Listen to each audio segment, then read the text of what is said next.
उस दिन बड़े सवेरे श्यामू की नींद खुली तो उसने देखा कि घर भर में कोहराम मचा हुआ है। उसकी माँ नीचे से ऊपर तक एक कपड़ा ओढ़े हुए कंबल पर भूमि शयन कर रही है और घर के सब लोग उसे घेर कर बैठे बड़े करुण ढंग से विलाप कर रहे हैं। लोग जब उमा को शमशान ले जाने के लिए उठाने लगे तो श्यामू ने बहुत ऊधम मचाया। लोगों के हाथ से छूटकर वह उमा पर जा गिरा। बोला, काकी सो रही है, उन्हें इस तरह उठा के कहाँ ले जा रहे हो? मैं न जाने दूंगा। लोग बड़ी कठिनता से उसे उठा पाए। काकी के दाह संस्कार में उसे नहीं जाने दिया। एक दासी राम राम करके उसे घर पर ही संभाले रही। हालांकि बुद्धिमान गुरुजनों ने उसे विश्वास दिलाया था कि उसकी काकी उसके मामा के यहाँ गई है, परंतु असत्य के आवरण में सत्य बहुत समय तक छिपा न रह सका। आसपास के अबोध बालकों के मुँह से वह प्रकट हो गया। यह बात उससे छिपी न रह सकी कि काकी कहीं नहीं ऊपर राम के यहाँ गई है। काकी के लिए कई दिन तक रोते रोते उसका रुदन तो क्रमशः शांत हो गया, परंतु शोक शांत न हो सका। वर्षा के बाद 1-2 दिन में ही पृथ्वी के ऊपर का पानी तो अगोचर हो जाता है, परंतु भीतर ही भीतर उसकी आर्द्रता जैसे बहुत दिन तक बनी रहती है। वैसे ही उसके अंत्य स्थल में वह शोक जाके बस गया था। वह प्राय अकेला बैठा बैठा शून्य मन से आकाश की ओर ताकता था। एक दिन उसने ऊपर आसमान में पतंग उड़ते देखी। ना जाने क्या सोचकर उसका हृदय खिल उठा। विश्वेश्वर के पास जाकर बोला, काका मुझे एक पतंग मंगा दो। पत्नी की मृत्यु के बाद विश्वेश्वर अनमने रहा करते थे। अच्छा मंगा दूंगा कहकर बेउदास भाव से कहीं चले गए। श्यामू पतंग के लिए बहुत उत्कंठित था। वह अपनी इच्छा किसी तरह रोक न सका। एक जगह खूंटी पर विश्वेश्वर का कोट टंगा हुआ था।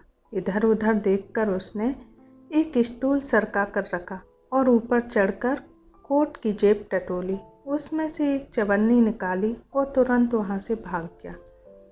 सुखिया दासी का लड़का भोला श्यामू की समान उम्र का था।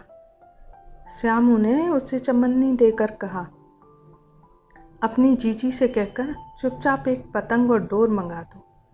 देखो खूब अकेले में लाना, कोई जान न पाए। पतंग आई। एक अंधेरे घर में उसमें डोर बांधी जाने लगी। श्यामू ने धीरे से कहा, भोला किसी से ना कहो तो एक बात कहूँ? भोला ने सिर हिलाकर कहा, नहीं किसी से नहीं कहूँगा। श्यामू ने सिर हिलाकर कहा, मैं यह पतंग ऊपर राम के यहाँ भेजूँगा। इसे पकड़कर काकी नीचे उतरेगी। मैं लिखना नहीं जानता, नहीं तो इस पर काकी लिख देता। भोला श्यामू से अधिक समझदार था। उसने कहा, बात तो बहुत अच्छी है, परंतु कठिनता है।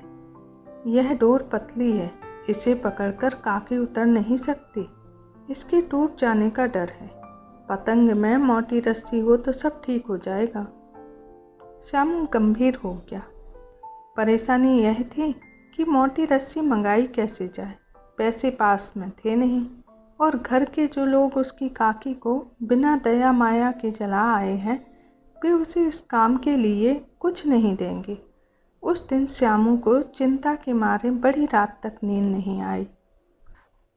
पहले दिन की तरकीब से दूसरे दिन उसने विश्वेश्वर के कोट से फिर 1 रुपया निकाला, ले जाकर भोला को दिया और बोला, देख भोला किसी को मालूम ना होने पाए। अच्छी अच्छी 2 रस्सियाँ मंगा दे, एक रस्सी ओछी पड़ेगी। जवाहर भैया से मैं एक कागज़ पर काकी लिखवा कर रखूँगा। नाम की चिट रहेगी तो पतंग उन्हीं के पास पहुँचेगी। 2 घंटे बाद प्रफुल्ल मन से श्यामू और भोला अंधेरी कोठरी में बैठे बैठे पतंग में रस्सी बांध रहे थे। अचानक शुभ कार्य में विघ्न की तरह उग्र रूप धारण किए हुए विश्वेश्वर वहां आ पहुँचे। भोला और श्यामू को धमका कर बोले, तुमने हमारे कोट से रुपया निकाला है? भोला सक पकाकर एक ही डांट में सब कुछ बोल गया।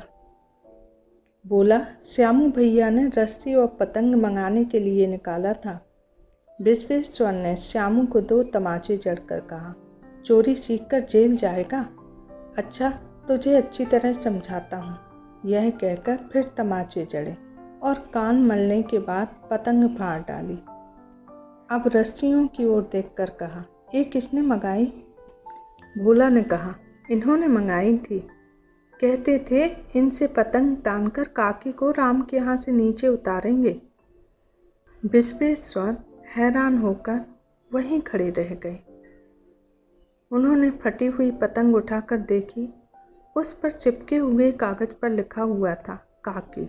यह देखकर उनका गुस्सा शांत हो जाता है और वह अपने किए पर बहुत दुखी होते हैं और पछताने लगते हैं। कहानी यहीं ख़त्म होती है। मिलते हैं नई कहानी के साथ।